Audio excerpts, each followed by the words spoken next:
5, 4, 3, 2, 1. You blitz all night. And if they cross the line of scrimmage, I'm going to take every last one of you out. Hey, the Blitz is coming, boys.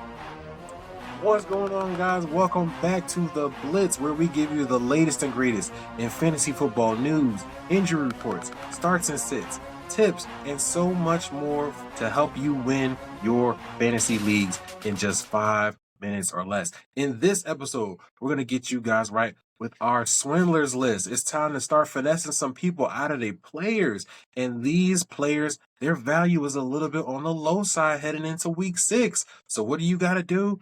Maybe pry those guys away from those lineups, man. They don't need them.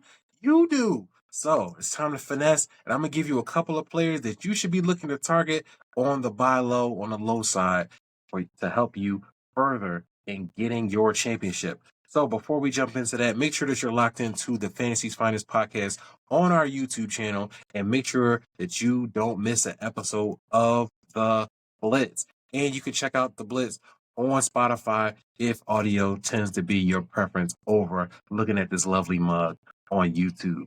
So without further ado, let's get into the episode. We do have a few new news notes to talk about before we jump into the meat and potatoes of the episode.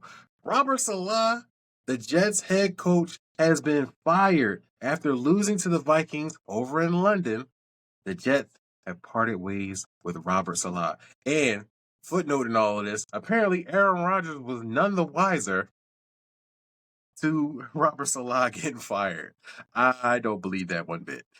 Furthermore, Rashee Rice, Kansas City Chiefs wide receiver, he's expected to miss the rest of the season. He's had surgery on his LCL. He managed to avoid major damage on his ACL and his PCL. He has undergone surgery, and current reports have stated that the surgery is a success, but he will likely miss the rest of the season. And to wrap up this little news portion, Russell Wilson, who's been dealing with a calf injury, is expected to practice in full leading up to week 6. Now, why is this important? Well, because first, Justin Fields' grip on the starting position may start to wane a little bit. He's lost back-to-back, the Steelers, rather, have lost back-to-back weeks to the Colts and my Cowboys. That game was epic, by the way. I was so cooked going to work. But back on topic, Fields' grip on the starting job could be starting to give a little bit.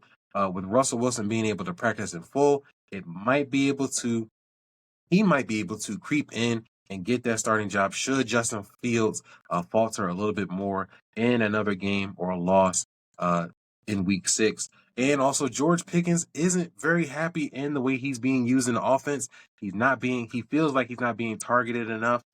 He even wore a black band across his face saying, "Always effing open" on the black tape. So apparently George Pickens doesn't feel like he's getting the ball enough. He feels like he's open all the time.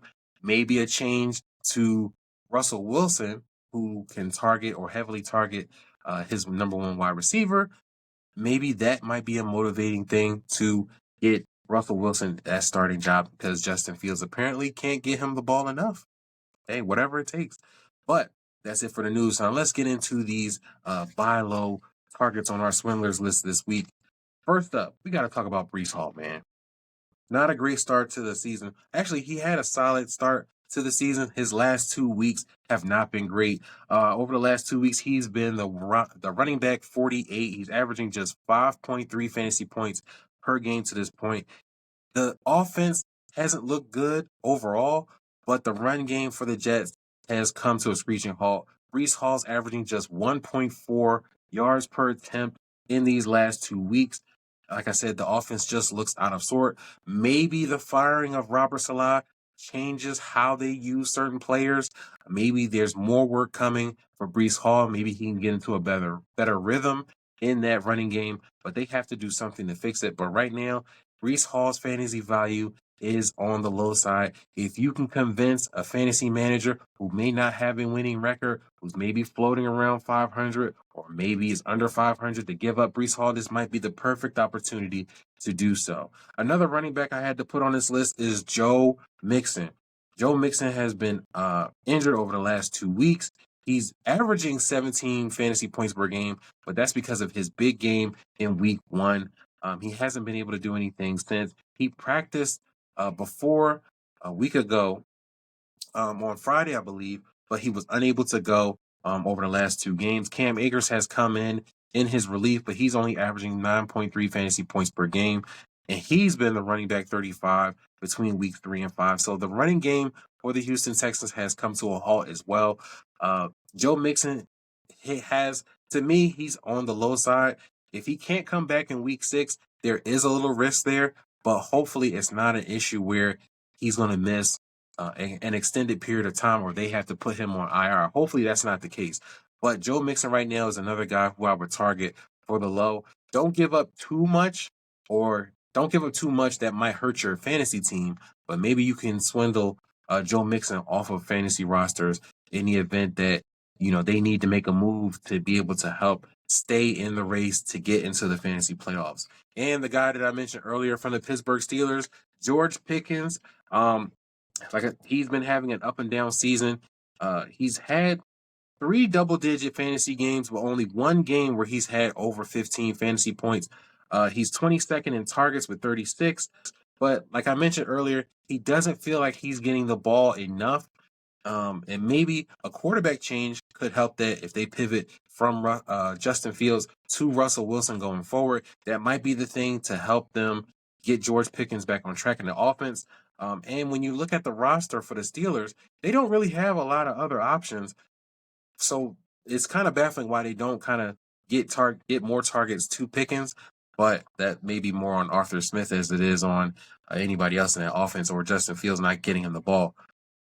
But Pickens' value is on the lower side to me.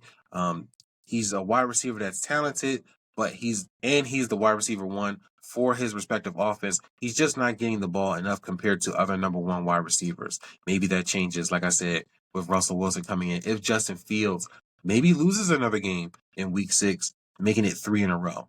But that's it for the show. That's 5 minutes or less. We probably went over, but I had to get you guys this information to make sure that you're set so you have some options to trade for, that you can get some players on the low to help your fantasy team.